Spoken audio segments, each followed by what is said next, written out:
Hello there and welcome along. The Gardener Ben here with your next rose review.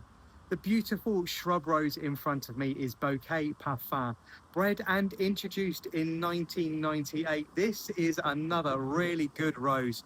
As you can see from the weather conditions today, a little bit windy out here in the garden, but one of those beautiful roses that if you want to add that sense of whimsy and movement to your cottage garden, this is going to be a really good rose for it. Bold, upright, strong and sturdy. It bears these huge sprays of true pink flowers marbled with cream, yellow and apricot all the way from June to the end of October. They're borne on long, strong, tall, upright stems, as you can see here, well above the actual foliage of the plant. So really nice. They're held towards the sky with each bloom measuring around 1.5 to 2 inches in diameter. They really are lovely. I say, for adding that sense of whimsy and romance to a cottage garden, this one really does move very well indeed. Foliage wise, this has really very dark, glossy, high green foliage with a huge amount of sheen to it. This one actually bred by world-renowned breeder Lewis Lenz, who's responsible for several of these roses I'm covering for Peter Beals. This is a really great rose for disease resistance, scoring 7 out of 10 for disease resistance. Unfortunately, this one for me not living up to its name with regards to its name, Bouquet Parfait.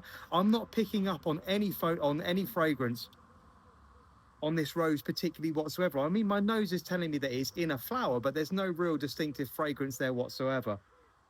However, it is not going to stop me enjoying this really lovely rose, which reaches around 5 feet by 5 feet and is suitable for growing in both full sun and in partial shade. So this one great for planting right into the middle of a border, I say, where its beautiful flowers are going to come up well above its foliage and be held very gracefully, as you can see here, facing up towards the sun where you can enjoy them.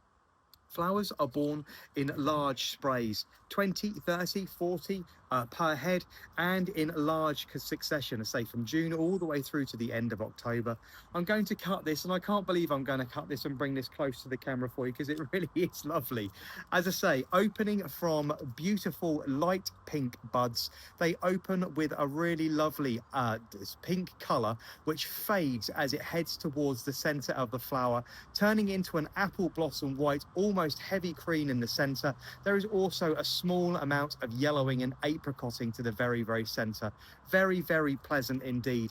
Bud wise, you can see a very light pale apricot pink with a small amount of white down the sides just before they open, but they really are very pretty indeed, and I say produced in large quantities right from the beginning of the season all the way through to the back end of October, and sometimes if you're lucky into the very beginning of November. This is a really lovely rose which I'm really glad to have in my collection. This particular one, I say, suitable for growing in the middle of a border. The thorn count is low. You can see from the barbs it does have a small amount of barbing, but they're spaced in pairs around 1.5 to 2 inches apart.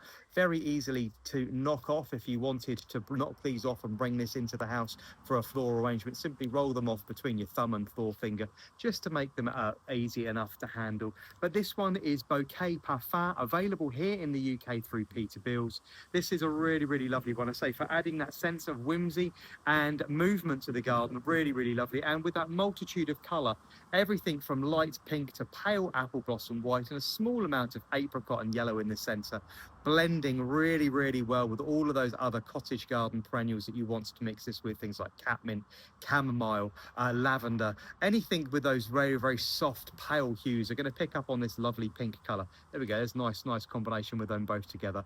This is Rose Heavenly Pink, a shrub rose of the musk family, but a really nice one. I'm going to be posting loads and loads more about this particular rose in weeks to come, but this one is Bouquet Parfait.